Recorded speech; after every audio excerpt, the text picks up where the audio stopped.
America चीन व्यापार तनाव कम होने से सुरक्षित निवेश की मांग कम होने से मंगलवार को दिल्ली में सोने के भाव में गिरावट देखने को मिली।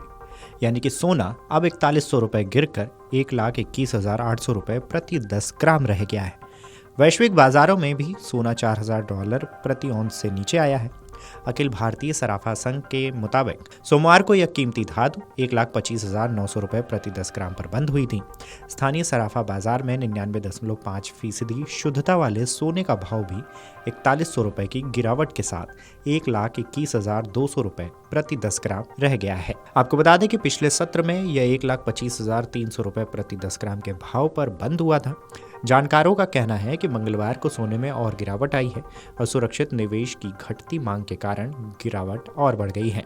बिकवाली तेज हो गई है और पीली धातु की कीमतें 3 हफ्ते के निचले स्तर पर हैं। HDFC सिक्योरिटीज के वरिष्ठ विश्लेषक कमोडिटीज सौमिल गांधी ने कहा है कि यह गिरावट तकनीकी बिकवाली के कारण हुई है, जो $4,000 के मनोवैज्ञानिक स्तर से ऊपर के स्तर को बनाए रखने में इंट्राडे की विफलता के बाद हुई। मंगलवार को चांदी की कीमत भी 6250 रुपए की भारी गिरावट के साथ 1,45,000 रुपए प्रति किलोग्राम रह गई। एसोसिएशन के मुताबिक सोमवार को चांदी की कीमत 1,51,250 रुपए प्रति किलोग्राम पर बंद हुई है। वहीं दूसरी तरफ अंतर्राष्ट्रीय बाजारों में हाजिर सोना दबाव में रहा है और $94.36 यानी कि 2.37% की गिरावट के साथ $3,887.03 प्रति औंस पर देखने को मिला।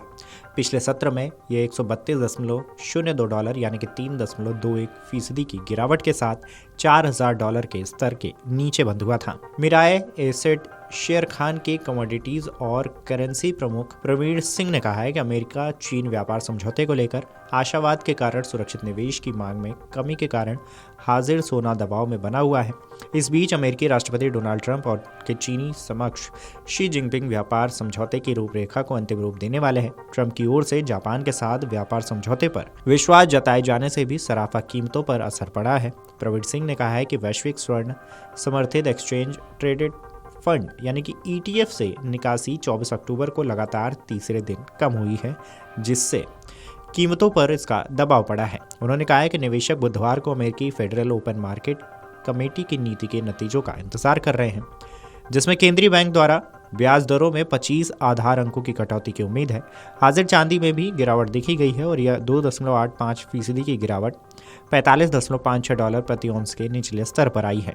HDFC सिक्योरिटीज के सौमिल गांधी ने कहा है कि हमारा मानना है कि सोने में सुधार जारी रहेगा, जिसमें 5-10% की गिरावट की संभावना है, क्योंकि इस वर्ष कीमत में 50% से अधिक की वृद्धि के बाद बड़े कारोबारी लाभ कमाएंगे। बता दें कि दिवाली के समय इससे पहले बढ़ोतरी की खबर सामने आई थी। अब जब दाम घटे हैं तो राहत की खबर देखने को मिली है। इस खबर पर आपकी क्या राय है, हमें कमेंट करके जरूर बताएं। Video desk amarujala.com। अगर आप ये वीडियो YouTube पर देख रहे हैं तो हमारे चैनल को सब्सक्राइब कर बेल आइकन दबाएं और Facebook पर देख रहे हैं तो हमारे पेज को लाइक करें।